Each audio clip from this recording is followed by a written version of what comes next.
Bonjour à tous, bienvenue dans la correction de l'évaluation sur la Seconde Guerre mondiale.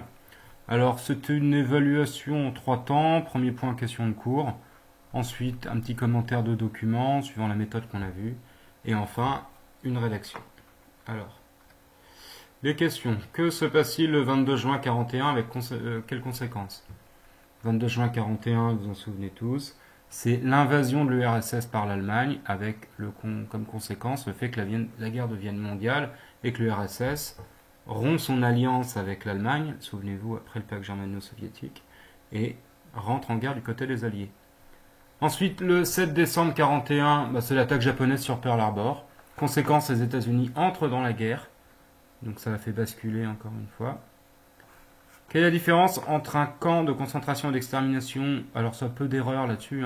Camp de concentration, c'est effectivement un camp où on fait travailler les gens jusqu'à épuisement total. Un camp d'extermination, c'est un camp où on a installé des chambres à gaz et des crématoires, et donc tous les gens, on amène, tous les gens qui sont incapables de travailler, les inaptes au travail, sont immédiatement exécutés.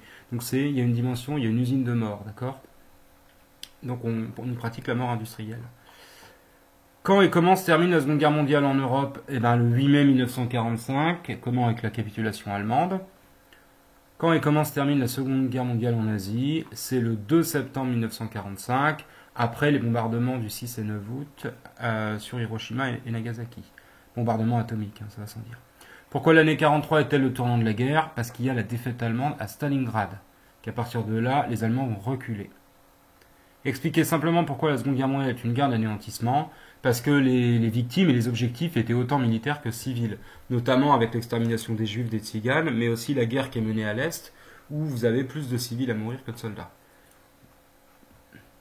Commentaire de document. Alors, ce document, c'est une affiche soviétique de 1942 sur laquelle il est écrit « L'ordre de Staline, c'est l'ordre de la patrie ».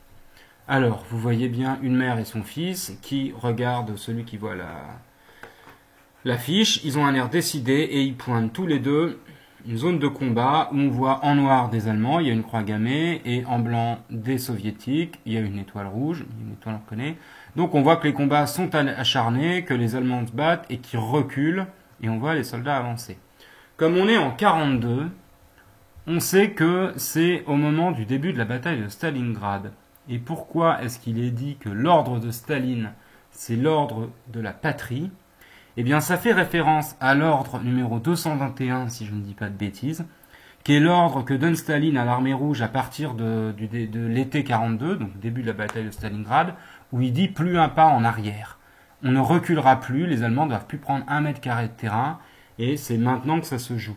Donc cet ordre, c'est celui qui fait de la bataille de Stalingrad le pivot et le tournant de la guerre. Et dire que c'est l'ordre de la patrie, c'est très simple. Ça signifie que Staline, qui a commandité cette affiche, et que les autorités soviétiques disent l'ordre que donne Staline, c'est l'ordre de la patrie, c'est-à-dire c'est l'ordre de votre pays, c'est l'ordre de la Russie. Ce qui veut dire que en suivant l'ordre de Staline, vous ne faites que suivre l'ordre de votre pays, et donc vous ne vous battez pas pour le communisme, vous vous battez pour la Russie. Je vous ai expliqué que si la Seconde Guerre mondiale chez les Russes, elle est appelée la Grande Guerre patriotique du peuple russe parce qu'ils ont joué leur survie. D'accord? Ils ont sauvé leur pays.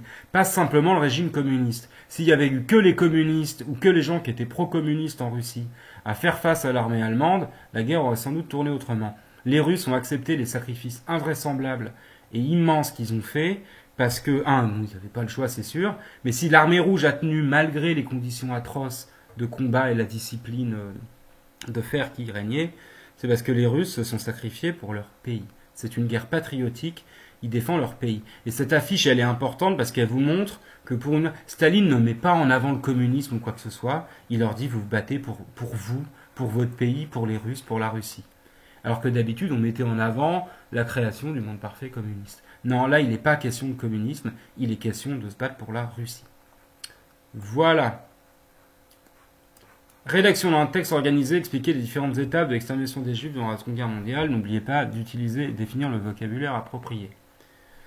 Alors beaucoup d'entre vous n'ont parlé que de l'étape finale, c'est-à-dire l'étape d'extermination dans les camps, avec l'arrivée dans les camps où effectivement les trains de déportés arrivaient dans les camps de concentration comme Auschwitz, par exemple, et où il y avait une sélection, où ceux qui pouvaient travailler étaient sélectionnés pour aller travailler jusqu'à épuisement, et où les autres, qui étaient jugés inaptes au travail, étaient gazés. Alors oui, évidemment, il fallait parler de ça, hein, mais il fallait commencer avant. Rappelez-vous le schéma qu'on a vu en cours, donc vous le reprenez pendant que je parle, là vous allez ouvrir votre cours, vous allez pause sur cette vidéo, et vous allez regarder le schéma, et vous verrez que l'extermination des Juifs, elle a plusieurs étapes. D'abord, les lois raciales qui les excluent de la société, les lois de Nuremberg, 1935-1938. Ensuite, avec, vous pouvez dire la nuit de cristal et la persécution des Juifs allemands, bien sûr. Mais avec l'invasion de la Pologne, la création des ghettos, c'est-à-dire qu'on concentre les populations dans les villes où on commence à les affamer, avec le déclenchement de la guerre à l'Est en 1941, les Einsatzgruppen qui sont créés, donc les commandos qui vont aller fusiller 1,5 million de Juifs en URSS, dans les territoires conquis. Et à partir de 1942 et la conférence de Wannsee, la mise en place des centres de mise à mort, donc des camps d'extermination, qui vont, permettre de tuer de façon industrielle et méthodique à la fois les populations qu'on a arrêtées dans le Reich, mais aussi toutes celles qui étaient concentrées dans les ghettos. Voilà, donc vous avez le plan sous les yeux, et c'est ça qu'il fallait reprendre en expliquant bien. Voilà, je vous remercie. Je montre juste pour ceux qui ont le devoir de rattrapage, ils ont eu une autre affiche, c'était celle-là. Alors, United We Are Strong, pareil, hein, alors c'est simple. C'est une affiche américaine de 1943. Unis nous sommes forts, unis nous gagnerons. Alors, qu'est-ce que ça signifie? Eh bien, ça signifie qu'on a un certain nombre de canons, avec chacun un drapeau de tous les pays alliés. Ils sont en train de tirer vers le même endroit. Et dans la nuit noire, on voit un ciel qui apparaît. Ce qui veut dire que l'unité des alliés, d'accord, on est en 43 à l'année du tournant de la guerre, va leur permettre d'écraser le nazisme et aussi évidemment la menace japonaise pour amener la liberté. Donc c'est une affiche qui insiste sur la notion d'unité des pays alliés. Voilà, je vous remercie beaucoup.